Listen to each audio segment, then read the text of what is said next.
Hey guys, tonight we're baking bread, but not just any bread. You're in a kitchen where gravity feels like a gentle hug, not a hard tug. Everything floats a little. The flour poofs like a cloud. The dough stretches like it's in slow motion. And when you finally peek into the oven, if you can even call it that, the bread has puffed up like it's been pumped with helium. Welcome to the moon. Population, you, a bag of flour, and some very confused sourdough starter. You probably won't survive this. Like, literally, there's no atmosphere. The water boils away at room temperature, and your lungs would throw a dramatic fit. But that's not our concern tonight. We're here for the sleepy science, the soft, chewy, extra bubbly kind, the kind that rises faster on the moon. So, before you get comfortable, take a moment to like the video and subscribe, but only if you genuinely enjoy what I do here. And hey, drop your city and local time in the comments. Are you baking this in Saigon at midnight or London at dawn? Now, dim the lights, maybe turn on a fan for that soft background hum, and let's ease into tonight's journey together. You trudge through the soft, lunar regolith moon dust sticking to your boots, like powdered sugar, and open the hatch to a habitat that smells, surprisingly, like bread. The airlock closes behind you with a faint whoosh, and you float into the kitchen module. It's not a kitchen like on Earth. Nothing rests flat. The olive oil floats in a golden orb. The metal bowl is strapped to the counter. And your dough? It's rising like it's training to become a weather balloon.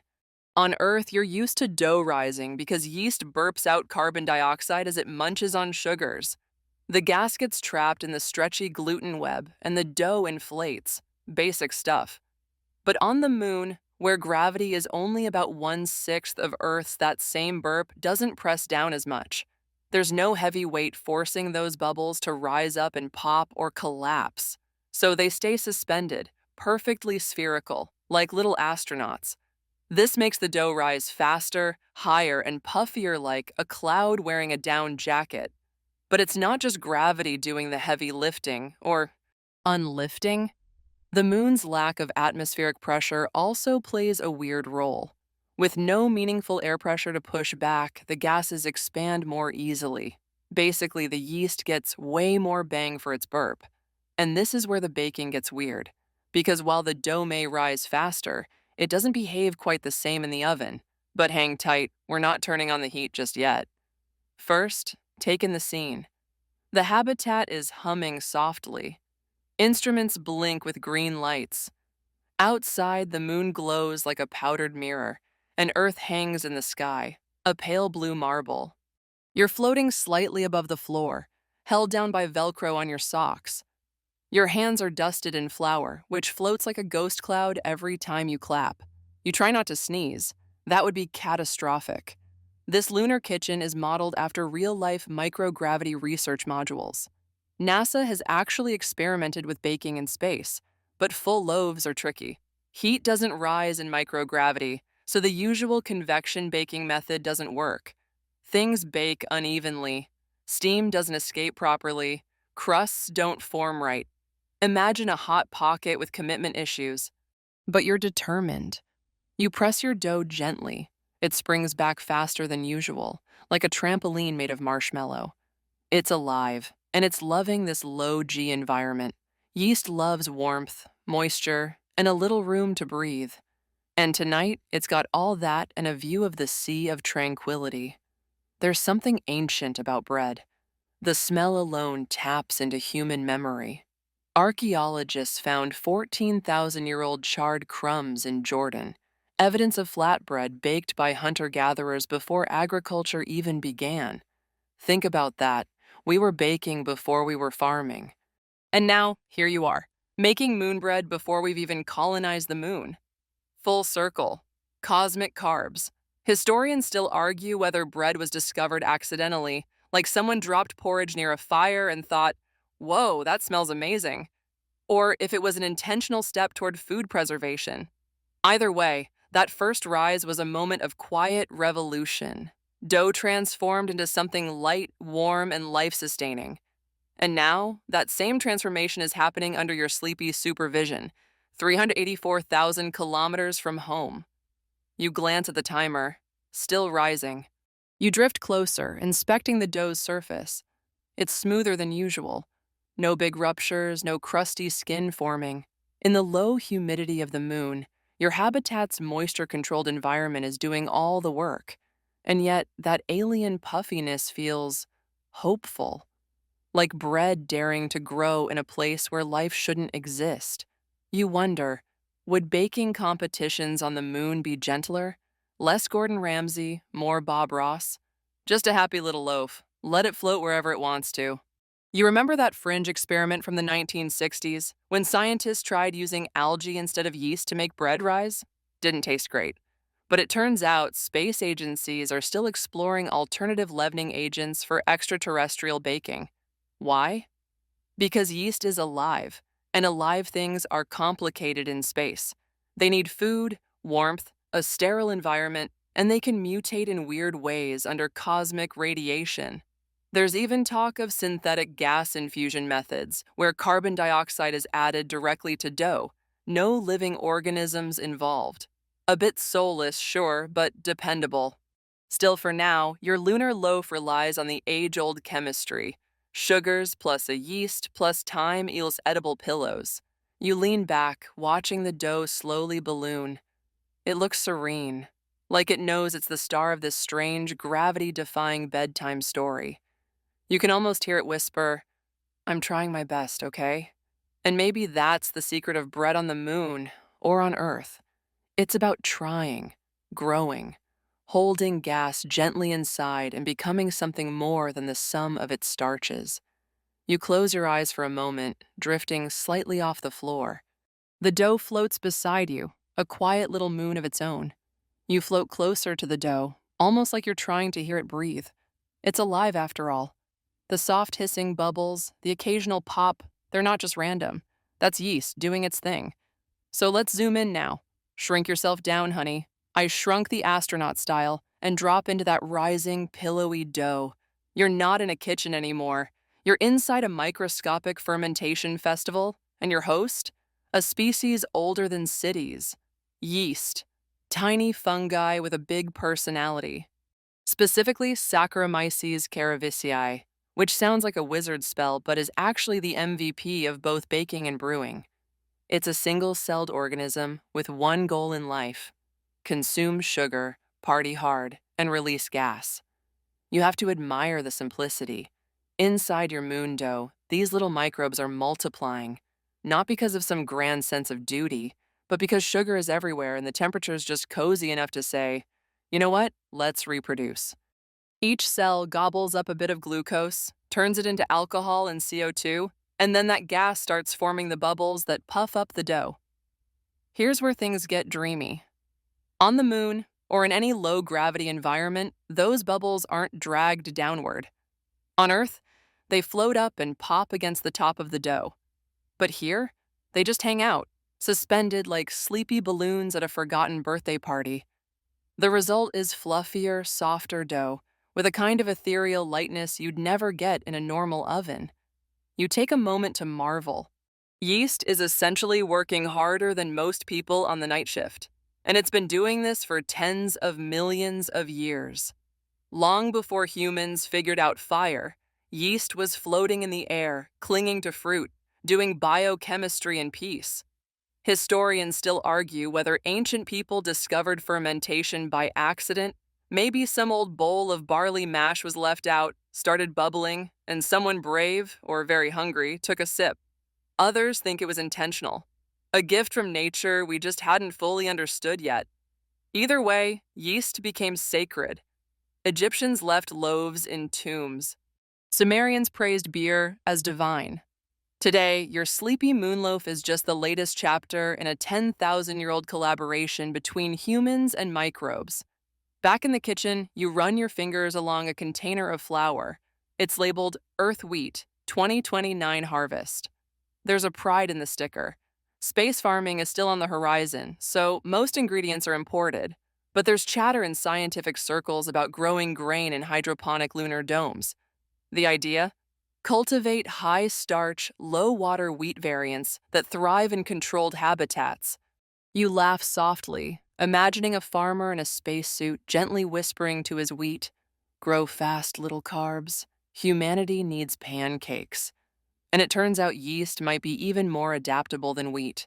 In experiments aboard the ISS, yeast has shown remarkable resistance to radiation. It doesn't just survive, it thrives.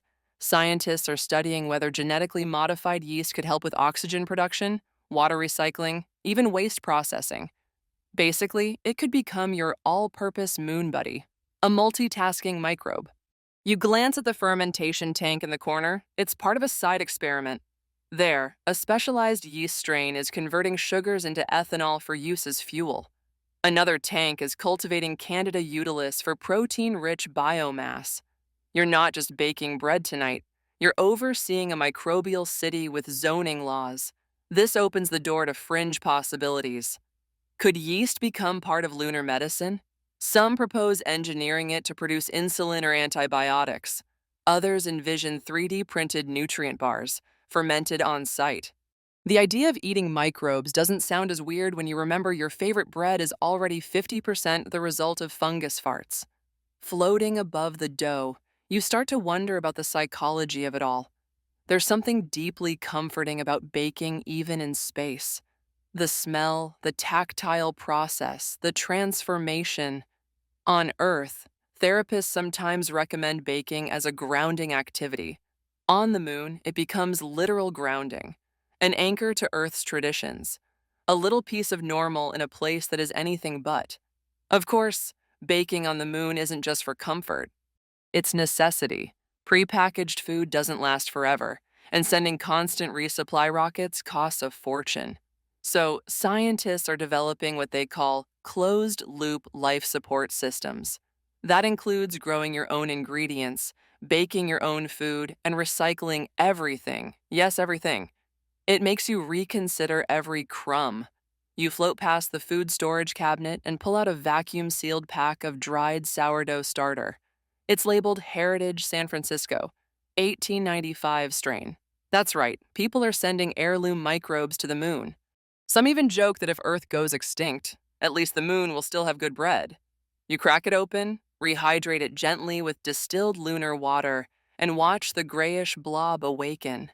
In just a few hours, it'll start bubbling, alive again after centuries of careful caretaking. It's a beautiful reminder. Life can pause and pick up right where it left off, like dreams, interrupted and resumed mid-sentence. You think back to Earth for a second, to that little bakery on your street, to the smell of butter, cinnamon, and baked crust at 6 a.m., to the old man who always said, "If you don't knead your dough with love, it won't rise right." Then you look at the airless wasteland outside the window. It's funny how something as warm and familiar as bread could ever find its way here.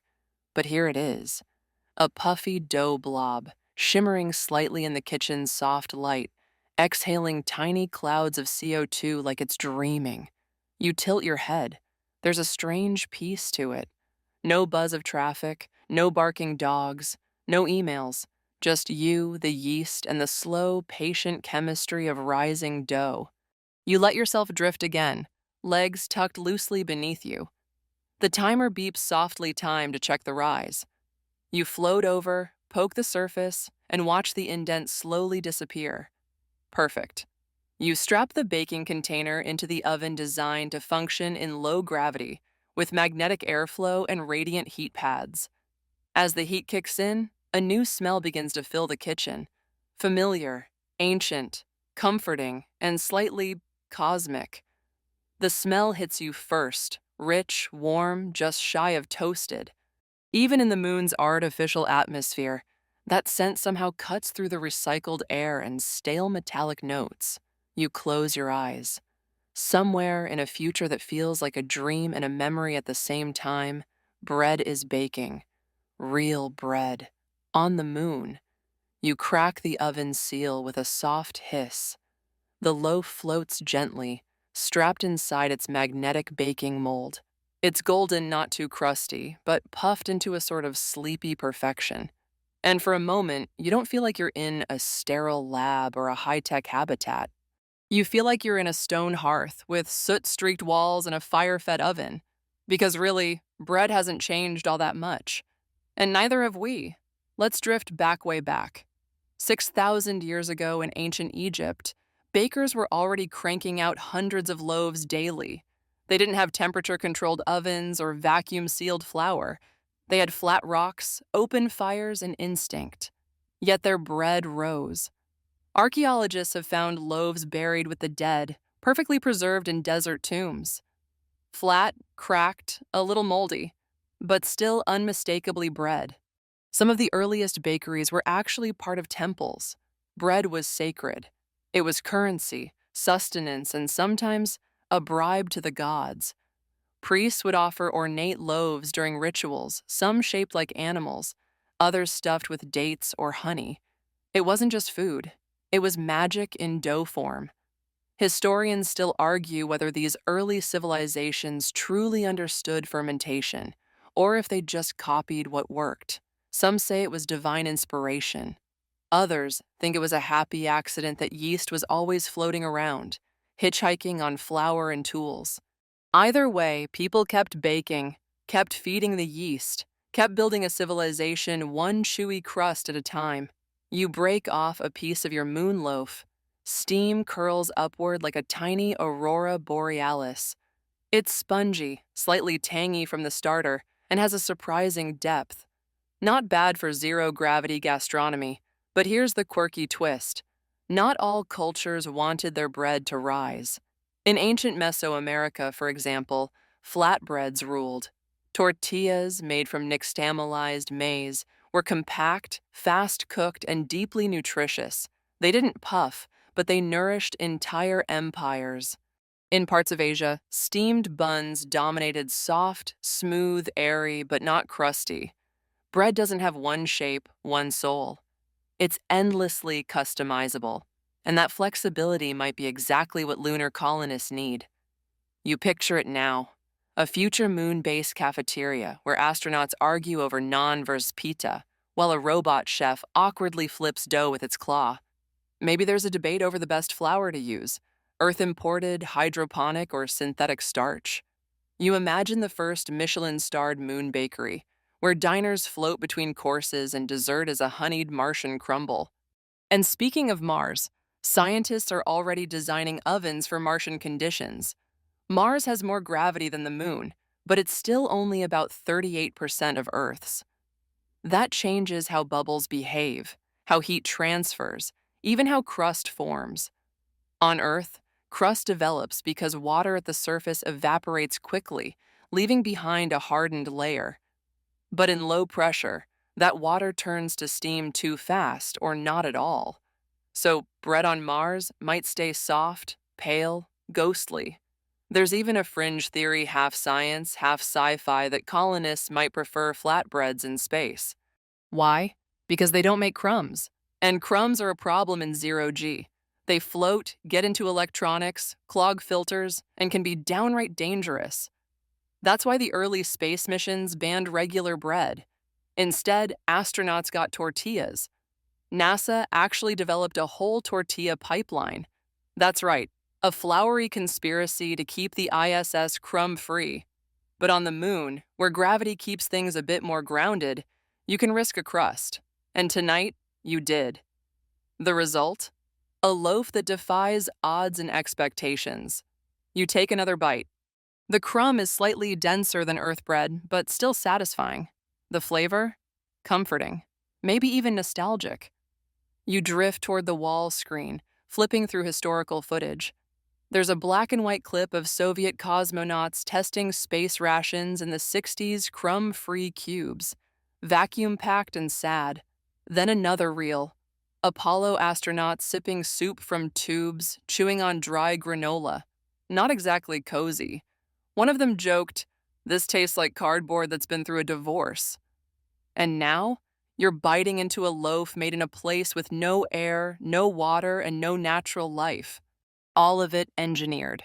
Grown, fermented, baked under human control. It's a small culinary miracle. You imagine a time lapse, from ancient ovens in Mesopotamia, to Roman bakeries buried in Pompeii, to ISS tortilla warmers, to this little moon kitchen, softly glowing in the dark. There's something poetic about it. Bread follows us. Wherever we go, we're zones, refugee camps, mountain huts, space stations. It shows up, a sign of life, a promise of care. Even when everything else falls apart, if someone makes bread, it means we're still trying. You float back toward the oven. The loaf is cooling now, radiating the kind of sleepy warmth that makes you want to nap near it. You pull out a small jar homemade fig jam, vacuum sealed from earth, and spread a little on the edge of your slice. The sweetness hits differently in low gravity. Maybe it's the altitude, or maybe it's the fact that everything tastes more intense up here because your sinuses are slightly compressed. Fun fact, astronauts sometimes crave spicy food in space for this very reason. Bread and sriracha, anyone? You remember that fringe experiment when a group of scientists tried baking bread in a simulated Martian colony using cricket flour? It turned out surprisingly delicious. High protein, low guilt, weirdly nutty. Maybe the future of lunar baking includes bugs. Maybe not, but the point stands. Bread adapts. You take another bite, then another, and suddenly you feel grounded. Not to the moon, but to something much older. Something earthbound and emotional. Bread reminds you that even in a place where nothing grows, where the air is fake and the gravity borrowed, you can still make something warm, something human. Outside the window, the moon glows its pale reflective light. Earth hangs silent above the horizon, distant but familiar. And in your hand is a slice of soft, lunar-baked history. Not bad for a midnight snack. You linger in the kitchen, floating gently, your body weightless but your thoughts anchored. The moon base is quiet now, just the hum of filtration vents and the occasional creak of metal adjusting to lunar temperature swings. Your fingers trace a lazy orbit around the half-eaten loaf, and you start thinking, this isn't just a science experiment, it's philosophy. It's psychology. It's something almost spiritual. Bread, of all things, has become your tether to earth. But let's pull the lens back wider. If bread is comfort, then leavening is the drama. And yeast, for all its humble single-celled status, is actually one of the most volatile characters in food history. There's a reason sourdough starters are called pets. They're moody, they need feeding. They can go dormant if neglected. Some people name theirs, others talk to them. A few, let's be honest, probably have stronger emotional bonds with their starter than with their exes. And here on the moon, that bond takes on a whole new meaning.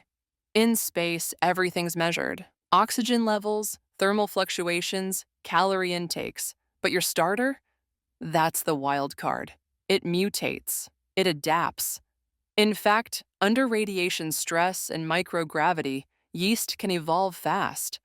Scientists once sent yeast to the ISS and were shocked at how quickly it developed radiation resistance. Some of those strains might even help future colonists protect themselves from cosmic rays. So imagine this. Your sourdough starter isn't just for sandwiches. It's a moon-hardened microbial shield. A friendly fungus bodyguard. You may be eating your future spacesuit. Don't worry, we won't tell NASA. And while we're on fringe ideas, let's talk about symbiosis. On Earth, bakeries often become homes to unique yeast ecosystems. The walls, the tools, even the bakers themselves become part of the process.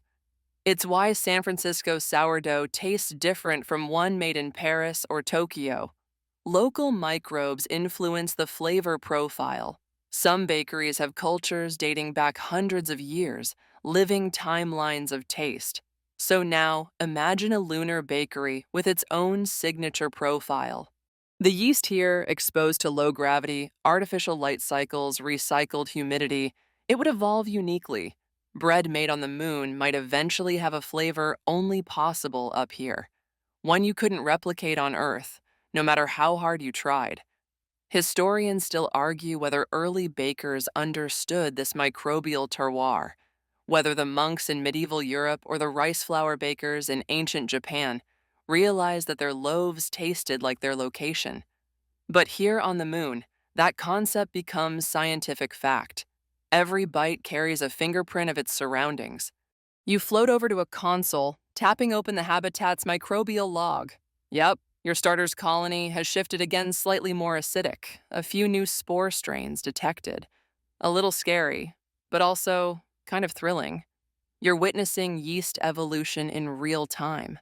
Charles Darwin would be shaking in his boots and probably offering to taste test. Your thoughts wander to a little-known fact. In the 18th century, European bakers were so dependent on wild yeast that some would wear their aprons for days without washing them, just to preserve the microbes. Gross? A little, but it worked. And now here you are, in a sterile, hyper-sanitized habitat, reintroducing chaos on purpose, all for a better loaf. A fringe idea floats up. What if every astronaut brought a piece of their home starter culture into space? One from Naples, one from Mumbai, one from Cape Town. Over time, you could breed them into a hybrid lunar strain, a sourdough melting pot. Space globalization via bread. But bread isn't just about yeast. Let's not forget the flour. Tonight's loaf used a blend of earth-grown durum and hydroponically grown lunar spelt yes. The botanists finally got their act together. The lunar version has shorter stalks and weirdly translucent grains, but it's hearty and high in resistant starch. Technically, it's less sweet than typical wheat, but it bakes up nicely, slightly nutty, almost hopeful. Growing it wasn't easy. The lunar regolith had to be treated, filtered, neutralized. Even then, there were trace metals, weird electrostatic charges. But somehow, with a cocktail of earth bacteria and composted food scraps, the soil became viable, and the spelt grew, slowly, stubbornly. You pull up a hollow log of one of the first successful harvests, a single stalk in a glowing blue chamber, swaying gently from a fan breeze. The botanist's voice crackles. It's not much, but it's bread. You smile. You'd frame that quote if you had walls. Back in the kitchen, you tidy up not because you have to, but because the ritual is part of it. Cleaning bowls, folding cloths. It's like closing a sacred book. You slide the leftover loaf into a vacuum container, label it Lunar Loaf 27, and stash it in the food locker. Maybe you'll save it for tomorrow's breakfast. Or maybe you'll just nibble on it at 2 a.m. when the silence gets too loud. Funny thing, no matter how far we travel, bread always ends up at the center. Explorers packed it. Soldiers rationed it. Immigrants recreated it from memory. And now, even here, with the moon outside your window, bread reminds you who you are. It also reminds you what's missing. Your brain reaches out for crusty baguettes in corner cafes, for buttered toast in early morning kitchens, for cinnamon rolls so good they make you forgive whoever you're mad at. Bread carries memory, emotion, generations. It's the most low-key time traveler in your pantry. You glance at the oven again. A few golden crumbs still cling to the tray. You don't brush them off. You let them sit, proof in their own quiet way that something beautiful happened here tonight. Outside, the moon continues its slow pirouette. Earth glows like a soft marble in the distance. And inside this little kitchen, you feel something shift, not gravity, not pressure. Something more subtle, a kind of stillness that only comes after warmth, after transformation. You take one final breath, heavy with flour and yeast and toasted air. Maybe, just maybe, you're finally full. The base is quiet now, almost reverent. Your belly is warm, the loaf packed away, the scent of baked crust still lingering like an old melody hummed under your breath. But the night isn't over, not just yet. There's one more place your mind wanders as you drift slowly down the dim-lit corridor. Soft magnetic tugs at your feet. Time. Bread isn't just food. It's a clock. And on the moon, clocks tick differently. Remember, time on the moon flows more slowly than on Earth infinitesimally due to gravitational time dilation. It's Einstein-level nitpicking, sure, but it's true. If you lived your whole life up here, you'd age just a fraction less than your twin on Earth. Bread rises faster in low gravity, but time, it resists the rush. You float into the observatory module, the most peaceful room in the base. The lights are off, but the floor panels glow faintly like backlit paper. Overhead, Earth hangs in the sky, a luminous watch face without hands. You stare for a while, then you turn, facing the opposite direction. There it is, the stars, infinite, unblinking, and more visible from here than anywhere else you've ever been. They shimmer through the moon's near non-existent atmosphere like powdered sugar on obsidian velvet.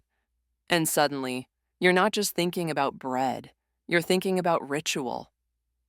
In ancient Rome, bakers had their own god, Fornax, the deity of ovens. They lit fires in her honor once a year, baking loaves as offerings. In Greece, Demeter reigned over grain, motherhood, and the harvest. Farmers prayed to her before planting wheat, and women baked barley cakes for her temple. But here's the kicker. Even on this cold, dusty rock, those rituals linger. You just participated in one. You fed your starter like a votive flame. You monitored its bubbles like an oracle. You preheated your oven with the precision of a sacred rite. And when you broke bread, even alone, you weren't really alone.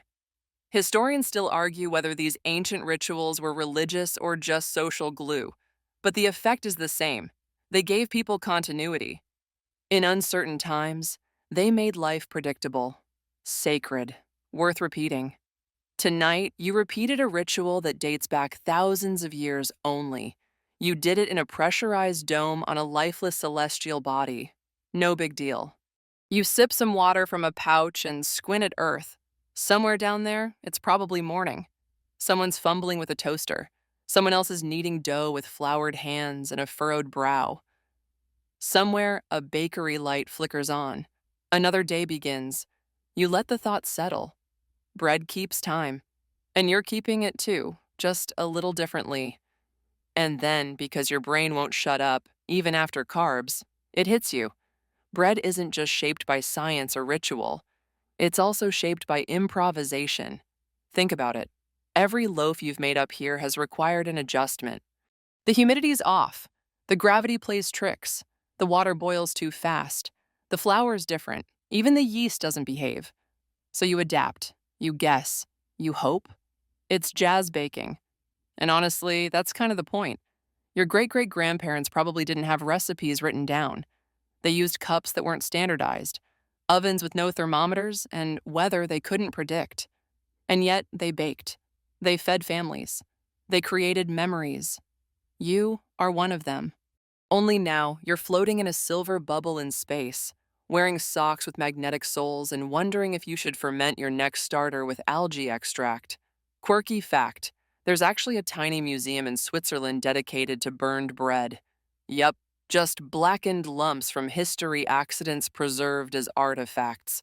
It's equal parts hilarious and deeply touching, proof that even failure in bread making can be precious. And here you are, preserving crumbs on the moon. Your hand presses lightly against the window. The cold seeps in gently, a whisper from outside. You close your eyes. For a second, you're back on Earth. A small kitchen, wooden counter, the thunk of dough hitting a board. A sigh, a smile. Bread brings us home, even when home is 384,400 kilometers away. And then you hear it, not a sound exactly, more like a feeling. A deep exhale from the base's ventilation system. A hum like a heartbeat. And in it, you feel the rhythm, the cycle, the rising and falling. Bread, breath, life. You open your eyes, take one last look at the earth, and whisper something only the yeast can hear. Thank you. And now, as the last crumbs settle and the oven cools, you let yourself drift, not just through space, but deeper into stillness. The moon outside your window doesn't speak, but its silence says enough. The earth hangs quietly, a gentle reminder that you've traveled far, yet remain tethered by memory, by flavor, by ritual. Your body relaxes now, bit by bit. Shoulders ease, jaw softens. The last tension melts away like butter on warm bread. The hum of the bass slows to a background lullaby, each soft vibration like a heartbeat in sleep. You imagine the next loaf already, a little puffier maybe, a bit sweeter. It's not important. What matters is the intention, the pause, the care, the need. On this airless world, you've created warmth. You've made life rise, even in a place where nothing should rise at all. Your breathing slows. Inhale through the nose. Hold 2, 3. Exhale. Let the thoughts fade like flower dust in a sunbeam. Let the world blur gently. No sharp edges, just soft corners and the promise of morning. And as your mind quiets, as your limbs grow weightless with sleep, the last thing you sense is a whisper not of sound, but of comfort, of shared stories, of bread and the long, sleepy journey it takes to rise. Sweet dreams, little baker.